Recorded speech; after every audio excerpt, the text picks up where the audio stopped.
கனிமொழிக்கு நம்ம ராமசாமி விருது கொடுக்குறாங்க, பெரியார் விருது கனிமொழிக்கு.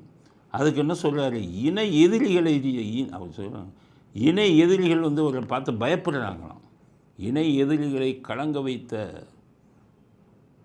கனிமொழி, அதனால தான் கொடுத்தோம். இணை எதிரியெல்லாம் பார்த்து நடுங்கிறாங்களாம். அந்த அம்மாவே அமித்ஷாவை பார்த்து நடுங்கிட்டு இருக்கு. அமித்ஷா பின்னாடி போயிட்டு காரியத்தை சாதிச்சுக்கிட்டு இருக்கு. இந்த அம்மாவை பார்த்து இணை எதிரிகள்லாம் நடுகிறாங்கன்னா என்ன அர்த்தம்? அவங்களுக்கு என்ன, பெண் இயக்கத்துக்கு குரல் கொடுத்தாங்களாம்.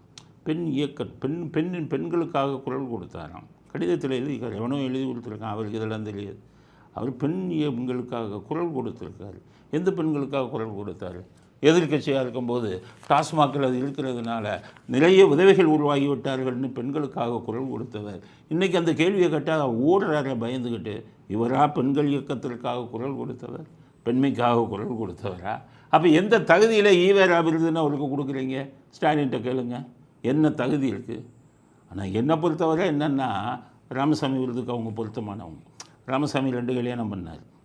73 வயசில் ஒன்று அடித்தார். அப்போ முதலே ஒன்று பண்ணார். அந்த அம்மா பாவம் நாகம்மா ரொம்ப தங்கமான அம்மா. அந்த அம்மா போய் கோயிலை கும்பிட்டுச்சு. கோயிலை கும்பிடாதுன்னு வீட்டில் இருக்கிற சாமி படத்தெல்லாம் தூக்கி வெளில போட்டார். இந்த ஆளோட வம்பா போச்சப்பான்னு கோயிலுக்கு போனாங்க. அப்போ 4 வாலிபர்கள் அனுப்பி என் பொண்டாட்டியை கேள்வி பண்ணுங்கடா, அப்போ தான் அவள் கோயிலுக்கு போக மாட்டான்னாங்க. அந்த அம்மாவும் ஏன்டா இந்த ஆள்கிட்ட வந்து மாட்டினோன்னு கஷ்டப்பட்டு மனசு கஷ்டப்பட்டு செத்தாங்க. அதுக்கப்புறம் தான் நம்ம ராமசாமி 2ஆம் கல்யாணத்தை அந்த வள பொண்ணையை ப்ராக்கெட் போட்டு 76 வயசு, இவருக்கு 73, அதுக்கு 76 வயசு, அந்த இதில் பண்ணார். அவரே பெண்ணியத்துக்கு, அவர் தான் பெண்ணியத்துக்கு குரல் கொடுத்தாருங்கிறாங்க. ஆனால் அவர் 2 கல்யாணம் பண்ணார். நம்ம கனிமொழியை 2 கல்யாணம் பண்ணியிருக்காங்க.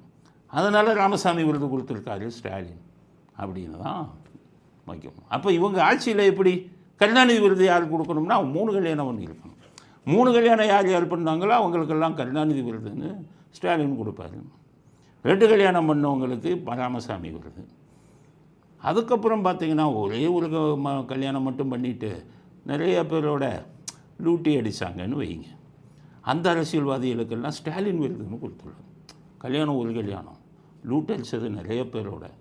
அது 76 தானே கதையெல்லாம் வெளில வந்தது. ஸோ அப்படிப்பட்ட அரசியல்வாதிகளுக்கு ஸ்டாலின் விருது. ஒரே கல்யாணம் பண்ணிவிட்டு வெறும் சினிமா நடிகர்களோடைய தொடர்பு வச்சுருந்தாங்கன்னு வைங்க, அவர்களுக்கு வந்து உதயநிதி விருது அப்படின்னு வச்சுருக்காங்க.